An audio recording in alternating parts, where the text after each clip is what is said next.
le Mali est un pays d'immigration et d'immigration. Et justement, Monsieur le Président, Donc, vous êtes nous un sommes des en train rares... de discuter aujourd'hui avec la France Voilà. sur un sujet important dans le cadre du protocole d'accord.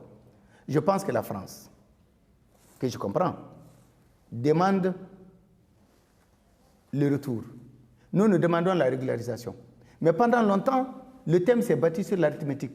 J'ai dit que le flux migratoire n'est pas arithmétique. Il est profond, il est démographique, il est humanitaire, il est sécuritaire, il est économique, il est financier. Donc je pense, quelqu'un a dit, le Mali refuse. J'ai dit non, nous ne refusons pas. La France défend ses intérêts, nous défendons le nôtre. Nous sommes de très bons amis, c'est un partenaire privilégié, mais je pense qu'entre partenaires également, il n'est pas exclu que chacun défende les intérêts qui le sont bons. Ça veut dire quand même, Monsieur le Président, que vous trouvez pour le moment que le texte que vous propose la France à la signature ne vous convient pas? Non, non, le texte nous convient.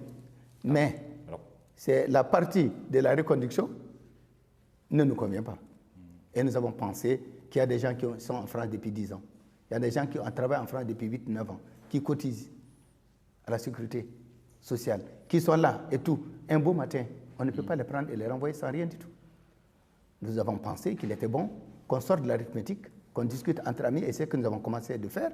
Et le jour où la France et nous entendrons en prenant en considération ce que la France souhaite et ce que nous souhaitons, eh bien, je pense que ça ne posera aucun problème. Qu'est-ce qu'il faudrait, Monsieur le Président, pour que vous signiez cet accord sur l'immigration avec la France, puisque vous êtes l'un des rares chefs d'État africains à ne pas l'avoir fait?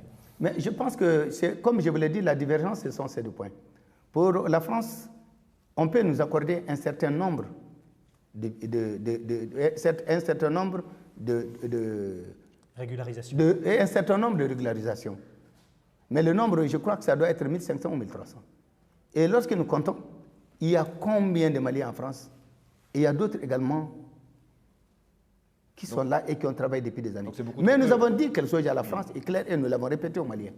Nous n'accepterons pas, nous ne nous engagerons pas et nous ne soutiendrons jamais l'immigration clandestine.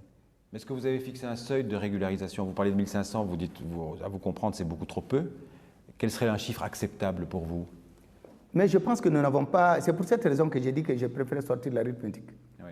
Parce que d'abord, personne ne peut faire le point de ceux qui n'ont pas de papier. Oui, par définition. Voilà, par définition. Ouais. Alors, certains disent aussi qu'en fait, vous ne signez pas pour une raison plus politique, intérieure.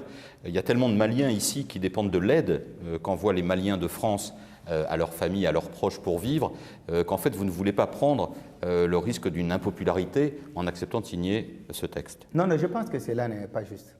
J'ai le devoir et j'ai prêté serment pour sauvegarder les intérêts supérieurs de notre pays.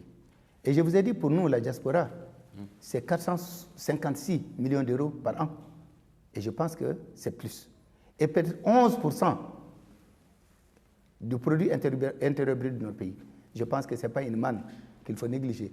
Mais cependant, je pense que nous sommes partenaires. Nous discuterons les jours que nous nous entendrons. Nous verrons. Non, non, je parle de la popularité et l'impopularité. Mais je reconnais et je salue la diaspora malienne qui, de là-bas, participe financièrement, économiquement au développement de notre pays. Alors, Monsieur le Président, tout à l'heure,